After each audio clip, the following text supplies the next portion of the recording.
Praise the Lord. യിരെമ്യാ പ്രവാചകൻ്റെ പുസ്തകം 39-ാം അധ്യായം, അതിൻ്റെ 1 മുതൽ 18 വരെയുള്ളതായ വേദവാക്യങ്ങൾ. യഹൂദ രാജാവായ സിദെക്കീയാവിൻ്റെ 9-ാം ആണ്ടിൽ 10-ാം മാസത്തിൽ ബാബേൽ രാജാവായ നെബൂഖദ്നേസറും അവൻ്റെ സകല സൈന്യവും യെരൂശലേമിന് നേരെ വന്ന് അതിനെ നിരോധിച്ചു. സിദെക്കീയാവിൻ്റെ 11-ാം ആണ്ടിൽ 4-ാം മാസം 9-ാം തീയതി നഗരത്തിൻ്റെ മതിൽ ഒരിടം ഇടിച്ചു തുറന്നു. ബാബേൽ രാജാവിൻ്റെ സകല പ്രഭുക്കന്മാരുമായ നേർഗൽഗാരേസരും സംഗർ നെബോവും സർസഖീമും രബ്സാരീസും നേർഗൽശാരേസരും രബ്മാഗും ബാബേൽ രാജാവിൻ്റെ ശേഷം പ്രഭുക്കന്മാരൊക്കെയും അകത്തു കടന്നു. നടുവിലത്തെ വാതിൽക്കലിരുന്ന യഹൂദ രാജാവായ സിദെക്കീയാവും എല്ലാ പടയാളികളും അവരെ കണ്ടപ്പോൾ തോട്ടം വഴിയായി 2 മതിലുകൾക്കും നടുവിലുള്ള വാതിലുകൾ കൂടി നഗരത്തിൽ നിന്ന് പുറപ്പെട്ടു. അരാബ വഴിക്ക് പോയി കൽദയരുടെ സൈന്യം അവരെ പിന്തുടർന്നു.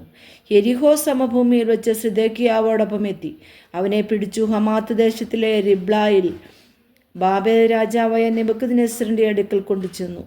അവന് വിധി കൽപ്പിച്ചു. ബാബേൽ രാജാവ് റിബ്ലായിൽ വെച്ച് സിദെക്കീയാവിൻ്റെ പുത്രന്മാരെ അവൻ കാണെ കൊന്നു. യഹൂദാ കുലീനന്മാരെയൊക്കെയും ബാബേൽ രാജാവ് കൊന്നുകളഞ്ഞു. അവൻ സിദെക്കീയാവിൻ്റെ കണ്ണു പൊട്ടിച്ചു അവനെ ബാബേലിലേക്ക് കൊണ്ടുപോകേണ്ടതിന് ചങ്ങലയിട്ട് ബന്ധിച്ചു.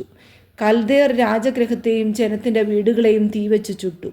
യെരൂശലേമിൻ്റെ മതിലുകളെ ഇടിച്ചു കളഞ്ഞു. നഗരത്തിൽ ശേഷിച്ച ജനത്തെയും തൻ്റെ പക്ഷം ചേരുവാൻ ഓടി വന്നവരെയും ശേഷിച്ചിരുന്ന ജനശിഷ്ടത്തെയും അകമ്പടി നായകനായ നെബൂസർ അദാൻ ബാബേലിലേക്ക് പിടിച്ചുകൊണ്ടുപോയി.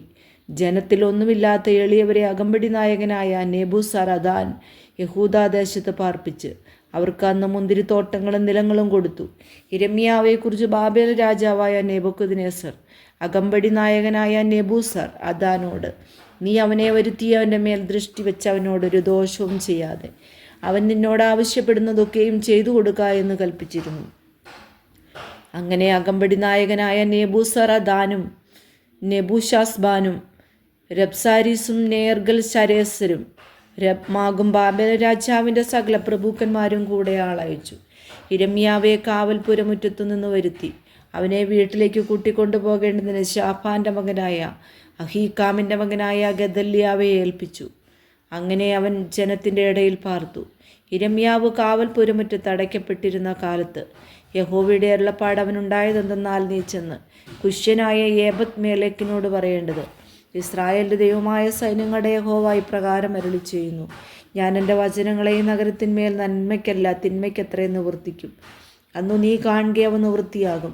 അന്നു ഞാൻ നിന്നെ വിടുവിക്കും. നീ ഭയപ്പെടുന്ന മനുഷ്യരുടെ കയ്യിൽ നീ ഏൽപ്പിക്കപ്പെടുകയുമില്ല എന്ന് യഹോവയുടെ അരുളപ്പാട്. ഞാൻ നിന്നെ വിടുവിക്കും. നീ വാളാൽ വീഴുകയില്ല. നിന്റെ ജീവൻ നിനക്ക് കൊള്ള കിട്ടിയതുപോലെ ഇരിക്കും. നീ എന്നിൽ ആശ്രയിച്ചിരിക്കുന്നുവല്ലോ എന്ന് യഹോവയുടെ അരുളപ്പാട്.